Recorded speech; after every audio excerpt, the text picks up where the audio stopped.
Okay, in this video, we're going to look at one of the last few problems of this assignment, and it's something we just got to in lecture where we're using mole ratios in the beginning stages of stoichiometry. And so what we're going to do, and this will, the answer will be different for each of you because this number at the top will change here, but the equation will be the same. And so what we're seeing here is that we can relate these reactants and products to each other using mole ratios. So what we see is 2 moles of NH3 are reacted with 3 moles of copper oxide to form 3 moles of copper plus 1 mole of nitrogen gas plus 3 moles of steam. And so in this case, it asks how many moles of nitrogen gas would be produced if 3.40 moles of copper oxide were reacted with extra ammonia, so as much ammonia as you need in the following chemical reaction. So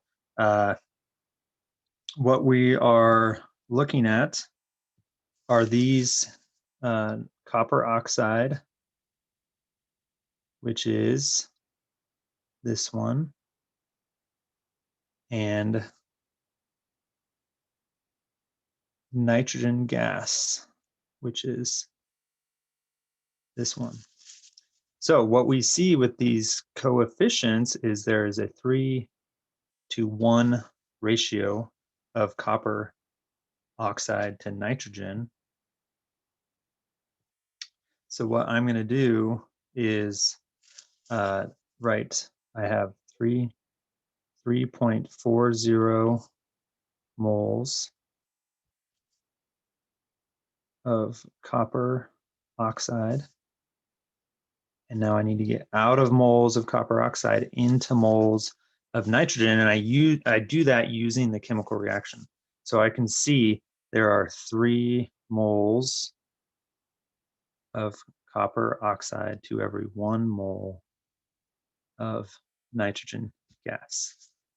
So I'm using the 3 from here and the 1 from here to make this conversion. Now, we have to be clear with our units. Moles of copper oxide is being canceled, and we're moving into moles of N2. So don't just write moles, write moles of what? Moles of what are being calculated. So if I do 3.4 divided by 3, I get 1.13 moles of N2. And so I would put that in. So 1.13.